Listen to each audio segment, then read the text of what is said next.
एक महीने के अंदर अंदर दुधपथरी टूरिस्ट स्पॉट जो है वो खोल के देंगे, मगर भारतीय मोदी आर्मी।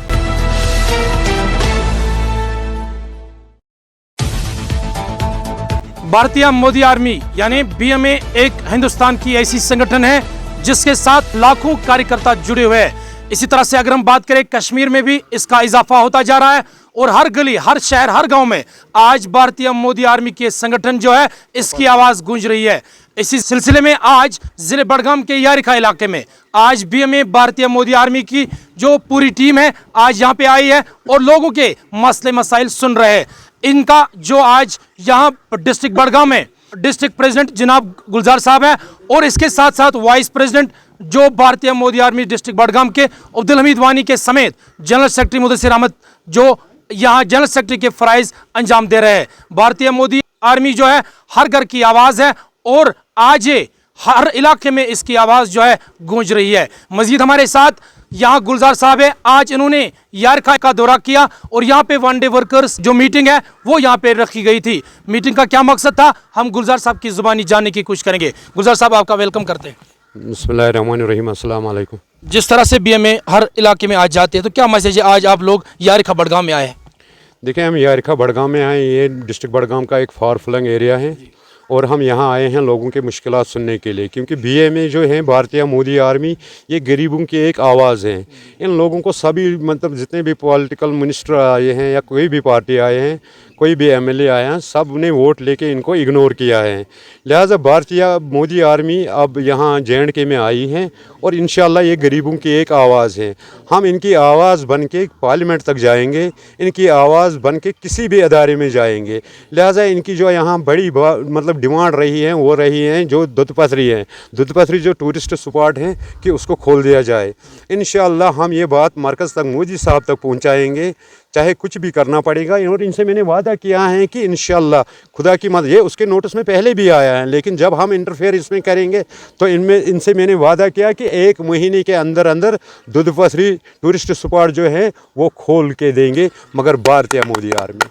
लिहाजा इन लोगों को बाद में ये भी सोचना है कि वो पिछला खाना नहीं होना चाहिए कि हम खाते पीते मोदी जी का है, गैस मोदी जी का है, मैरिज असिस्टेंस मोदी जी का है, PRI स्कीम मोदी जी का है, किसान के पैसे मोदी जी ने दिए हैं, खा पी के जेब में पैसे रख के भूल जाते हैं। लिहाजा हम लोगों तक यही आवाज़ पहुँचानी चाहते हैं कि अगर मोदी जी ने इतना कुछ हमें दिया है बाद में हम क्यों भूलते हैं। लिहाजा अगर मोदी जी के हाथों, मोदी जी के ज़ुबान से किसी भी गरीब अमीर को कोई फैसिलिटी पहुँचे, क्योंकि बाद में एहसान फरामोश बनना हमारे दीन में जायज़ नहीं है। गुलजार साहब, हर स्पीच में आप बोल रहे हैं कि हम वोट के लिए नहीं आए, लेकिन आप बताएं कि बीएमए जो भारतीय मोदी आर्मी है क्या ये पॉलिटिकल विंग नहीं है? नहीं, ये अभी पॉलिटिकल विंग नहीं है। एक्चुअली मसला ये है कि जब लोग हमें पॉलिटिकल विंग बनने के लिए मजबूर करेंगे, क्योंकि जब हम उनकी आवाज़ अवाम मतलब आला हुकाम तक पहुंचाएंगे, मरकज़ तक पहुंचाएंगे, बाद में लोग खुद डिसाइड करेंगे कि हमें पॉलिटिकल बनना है या नहीं बनना है। ये लोगों पर हम फैसला छोड़ेंगे, इसलिए कि हम झूठे वादे नहीं करेंगे, बाला सिलेंडर, डबल राशन या 1 लाख नौकरियाँ, डेलीवेजन को परमिट करेंगे।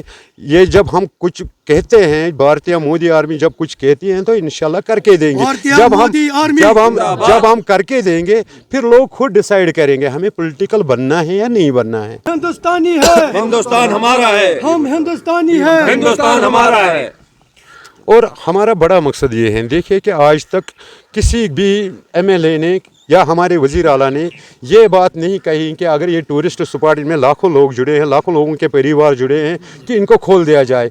किसी MLA ने, किसी मतलब हमारे जो वज़ीर आला इस वक्त है ऑनरेबल, उसने भी अपने बयान में भी नहीं कहा कि इसको छोड़ दिया जाए। मतलब इनको अपनी पड़ी हैं, अपनी गाड़ियों की पड़ी हैं, अपनी पड़ी हैं, लोगों की नहीं। अपनी तनख्वाह बढ़ाई, उसमें मतलब एक दिन भी नहीं लगाया, अपनी तनख्वाह में बढ़ाया। क्या कभी सोचा है कि हमारा जो JNK में SPO काम कर रहे हैं, क्या उनके बारे में कभी सोचा है? क्या हमारे SPOs के जो मतलब जो शहीद हुए हमारे SPO भाई, उनके फैमिली के बारे में सोचा है? जो मतलब एरिया हमारे CRPF RR को मिलते हैं, क्या JNK पुलिस को मिलते हैं? ये बात उन्होंने कभी नहीं। अगर हमारे यहाँ कश्मीर में अमन पैदा किया है, जम्मू कश्मीर पुलिस ने किया है। अगर हम बेफिक्र इस वक्त श्रीनगर जाते हैं, दिल्ली के किसी भी ऐवान में जाते हैं, तो ये जम्मू कश्मीर पुलिस ने हमारे साथ किया है, ऐसा अमन पैदा किया है। इतनी सेफ्टी देने के बावजूद भी अगर इस वक्त उमर अब्दुल्ला भी घर से बाहर निकलता है हैं, पहले उसके आगे पीछे JNDP होता है क्या? कभी इसके बारे में बात की है? अगर JNDP के मतलब 10 कांस्टेबल होते हैं तो उसमें 10 में से 5 SPOs होते हैं, क्या उन 5 SPOs के बारे में उन्होंने कभी बात की है जो उसका रक्षा करते हैं, जो उसके आगे पीछे दौड़ते हैं? लिहाजा भारतीय मोदी आर्मी इंशाल्लाह खुदा की मदद से पहले SPOs की बात मरकज़ तक पहुंचाएगी, उसके बाद जो हमारा गरीब आवाम है उनकी बात मरकज़ तक, क्योंकि जो भी काम हो रहा है ये मरकज़ से हो रहा है, बाकी जो यहाँ की गवर्नमेंट है ये फेक है और फेल। शुक्रिया हमारे साथ बात करने के लिए। लोगों की खिदमत हमारा नारा, ये था बयान गुलजार साहब का, जो भारतीय मोदी आर्मी के डिस्ट्रिक्ट प्रेसिडेंट डिस्ट्रिक्ट बड़गांव में संभाल रहे हैं। आज खान साहिब इलाके के यारिखा गांव में इन्होंने वनडे वर्कर्स मीटिंग रखी थी, जहां पे BMA भारतीय मोदी आर्मी के डिस्ट्रिक्ट प्रेसिडेंट मोहतरम गुलजार साहब के साथ साथ BMA के वाइस प्रेसिडेंट अब्दुल हमीद वानी के साथ साथ यहाँ जनरल सेक्रेटरी मुदस्सिर अहमद भी थे, और यहाँ पे बहुत सारे लोग थे, बहुत सारे कार्यकर्ता थे यारिखा इलाके में जो भारतीय मोदी आर्मी से जुड़े हुए हैं। और इस कॉन्फ्रेंस की, इस वर्कर्स मीटिंग की सरपरस्ती अब्दुल रशीद साहब कर रहे थे, जो इस कॉन्स्टिट्यूंसी इंचार्ज है। मजीद वीडियो के लिए आप जुड़े रहे PR न्यूज़ इंडिया के प्लेटफॉर्म पर। मैं हूं आपका दोस्त समीर उल आज़म।